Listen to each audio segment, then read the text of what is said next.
नमस्कार मेरे दोस्त।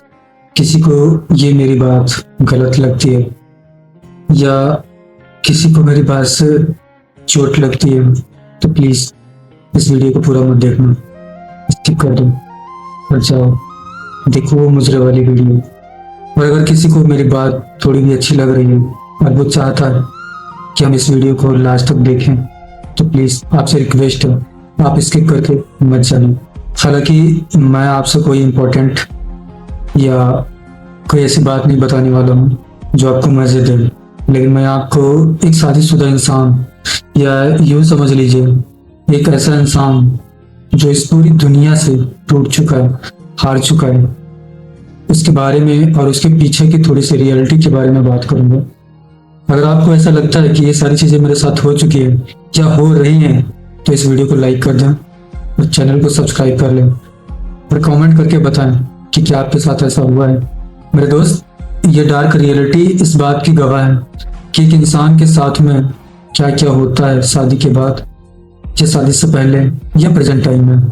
मेन मुद्दा इस बात का है, अगर आपकी शादी हो गई है या आप शादी करने वाले हो या आप किसी से प्यार करते हो या आप प्यार करने वाले हो, तो एक बात का हमेशा याद रखना कि तुम्हारी इज्जत उसकी नजर में क्या है ये तुमको अच्छे से पता होना चाहिए।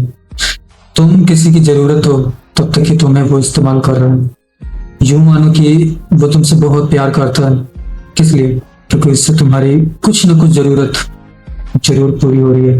जिस दिन वो पूरी होना बंद हो जाएगी मेरे दोस्त, उस दिन तुम किसी काम के नहीं रहोगे। लास्ट में यही होगा, सॉरी बेबी या सॉरी हम साथ नहीं रह सकते। इससे कई गुना ज्यादा बेहतर है तुम अपने करियर पे ध्यान दो। ये तुम्हारे कभी नहीं हो सकती। अगर तुम्हारे अंदर ये वहम है कि नहीं मेरी वाली सबसे अलग है, मेरी वाली सबसे बेस्ट है, वो ऐसा नहीं सोचती, तो अगर आपको चेक करना है कि आपकी अहमियत उसकी नजरों में क्या है तो एक बार गुस्सा दिला के देख लेना, क्योंकि गुस्से में कहीं कहीं सारी बातें सच होती हैं जो उसके अंदर चल रही होती तुम्हारे प्रति। और मेरे भाई, अगर तुम्हें लगता है कि इस दुनिया में निस्वार्थ प्यार करने वाले तुमसे सिर्फ तुम्हारे माँ बाप हैं, उसको भी ट्राई कर लेना। अगर तुम्हारी शादी हो गई है तो तुम्हें चेक करना बहुत ही नॉर्मल होगा, और अगर नहीं हुई है तो भी चेक करना बहुत ही नॉर्मल होगा। अगर शादी हो गई है तो एक बार आप अपनी बीवी की तरफदारी करके देख लेना, तुम्हारी आंखों की पट्टी हमेशा के लिए खुल जाएगी। और यही नहीं, मर्द के साथ बहुत कुछ होता है।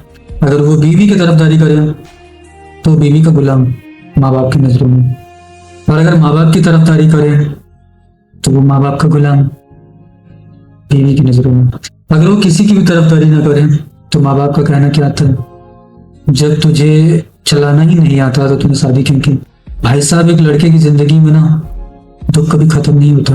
अगर वो बच्चों पे ध्यान ना दे तो गैर जिम्मेदार, अगर उस पे हाथ उठाए तो वो जिल्लात, अगर बीवी के हाथों से मार खाए तो वो नामर्द, अगर बीवी को मारे तो भी जिल्लात। आदमी आखिर करे तो करे क्या? अगर वो खुद पे खर्च कर रहा है तो उसे किसी और की परवाह ही नहीं है। अगर किसी और पे लुटा रहा है फालतू का पैसा है। आखिर हम मर्द करें तो करें क्या, जाए तो जाए कहाँ? इस चीज से भाई किसी को कोई घंटा फर्क नहीं पड़ता है कि तुम्हारी जिंदगी में क्या चल रहा है और तुम क्या कर रहे हो। जब तक किसी की जरूरत तुमसे हो रही है पूरी, तब तक तुम उसके लिए जरूरी हो। जिस दिन से जरूरत पूरी होना बंद, उस दिन तुम जरूरी भी नहीं। इसलिए मेरे दोस्त, चार लोगों की बातों पे नहीं, अपने करियर पे ध्यान दो। अगर पैसा है तो सब कुछ है, पैसा नहीं है तो कुछ नहीं है। और जब तक सांसें हैं सहते रहेंगे, और नहीं रही तो फिर कौन देखने आता? जय श्री राम।